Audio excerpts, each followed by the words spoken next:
पास जो कुछ 3 वूफर है जिसकी कंडीशन आप देख सकते हैं कि बड़ी माशाअल्लाह है। इसमें से एक भी वर्किंग नहीं है, वर्किंग है या नहीं है देख सकते हैं आप। इसकी कॉल की तार भी नहीं है।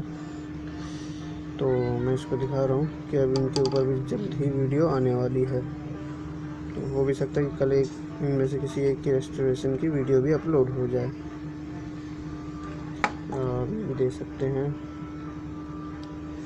बाकी 3 ऊपर में से ये वाला कुछ हैवी लग रहा है, पानियर का है। इसकी भी हालत बहुत ही बेकार है। और ये वाला स्पीकर सोनी एक्सप्लोड कंपनी का, जो कि तो इसकी भी हालत बहुत ही ख़राब है। तो इनके में से कल रेस्टोरेशन की वीडियो आने वाली है इनके ऊपर